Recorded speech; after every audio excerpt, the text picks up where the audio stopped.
होश में हैं, उनसे मेरी बात भी हुई है। सर इधर वो अभी काफी थोड़ा पीछे लेफ्ट हो जाएगी। दिक्कत महसूस कर रहे हैं, स्टमक प्रॉब्लम बहुत ज्यादा है उनको। कितने दिन से है?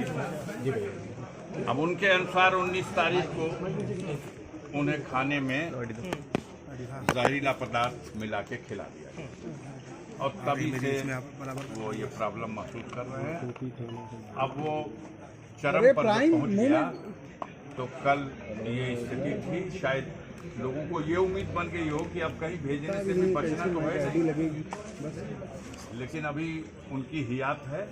तो यहाँ आप लोगों ने कोर्ट में कंप्लेंट भी की थी कि जहरीला पदार्थ कोर्ट में नहीं सुप्रीम कोर्ट में सुप्रीम कोर्ट में मैटर चल रहा है। और यहाँ जब पेशी पर वो नहीं पेश हो सके तो यहाँ की कोर्ट में भी उनके वकील से उन्होंने बताया था, उसने दिया। और सब के देने का जो भी हो सब मिला करके अभी आगे क्या होगा नहीं मालूम। अभी फिर एक बार वह षड्यंत्र असफल है। शायद कोई किसी को ये इंतजार रहा हो कि उनके मौत की खबर है। अभी तो फिलहाल ये वही। अच्छा आप बताइए, बांदा जेल में एक होमगार्ड भी सस्पेंड होगा तो किसकी वजह से होगा? जेलर तो बड़ी चीज है, 2 डिप्टी जेलर उसके साथ, और किस बैरिक के।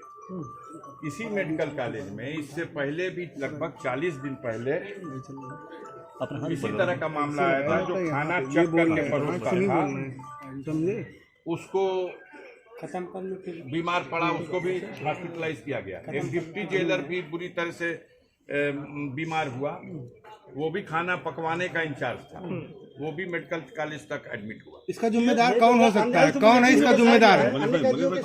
इसका जिम्मेदार हम हैं सर, इसलिए कि प्रदेश की व्यवस्था, कानून व्यवस्था, जेल की व्यवस्था सब हम करते हैं, इसलिए इसके जिम्मेदार हम हैं। भरोसा है सर आपको? इलाज जो किया कराया जा रहा है उस पर भरोसा है? यहाँ पर जो इलाज कराया जा रहा है उस पर हमको तो भरोसा ऊपर वाले पे है। हमने हमेशा कहा कि हमारा ये ईमान है कि जब दिन तय हो जाएगा, निश्चित हो जाएगा, तो एक सांस कोई ज्यादा जी नहीं सकता। और जब तक हियात है, जब तक मारने का प्रयास हो सकता है, शैतान शैतानी कर सकता है, लेकिन अपने मंसूबे में सफल नहीं होगा। अभी परिवार के लोग अभी होश में हैं, अभी होश में हैं, बोले बतियाए हमसे। हमने कहा ना कि एक बार जो लोग ये मंसूबा बनाए थे, ये उनके जीवन में 7वीं बार ऐसा हुआ है जब उनकी कहानी का अंत करने के लिए प्रयास हुआ है और असफल हुआ। ये भी कहा जा रहा था कि परिवार के लोग कह रहे थे कि 2-4 दिन से मुख्तार अंसारी के हालचाल नहीं मिल पा रहे, उनसे कोई बात नहीं हो पाई। आज आपकी मुलाकात हुई, कुछ बात हुई? भाई बोला तो हमने कि उनसे मुलाकात हुई, हॉस्पिटल के बेड पे उनसे बात हुई। हमने उनको देख के संतोष हुआ मुझको। उन्होंने अपनी जो चीजें थी, कठिनाइयाँ थी, कैसे ये सब कुछ हुआ, वो बताया हमको। तो अभी जो हालात है, उनकी तबीयत है, आप संतुष्ट हैं उससे? जो तबीयत अब बहुत सी चीजें हैं जो रखा जाएगा न्यायालय के समक्ष, बहुत सी चीजें हैं जो आपके समक्ष हमने रख दिया। रिपोर्टें बता रही हैं,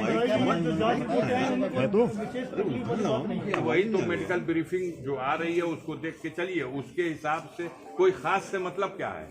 किसी का ये आरोप तो है नहीं कि कोई उनको गोली मार दिया। स्टमक प्रॉब्लम है और जहर कहाँ जाता है? जहर का असर कहाँ होता है?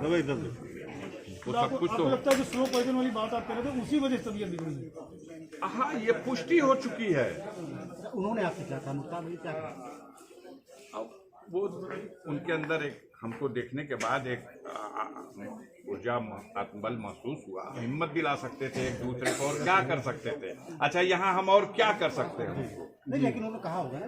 देखिए, लाखों करोड़ों लोगों की दुआएं उनके साथ हैं। आप चाहे जो दिखा दें, और जो जिन शब्दों से उनको, और ये साबित हो गया 7वीं बार फिर एक बार उनकी जान बच गई है। कल फिर कोई साजिश होगी, ऐसा नहीं है कि ये अंतिम साजिश।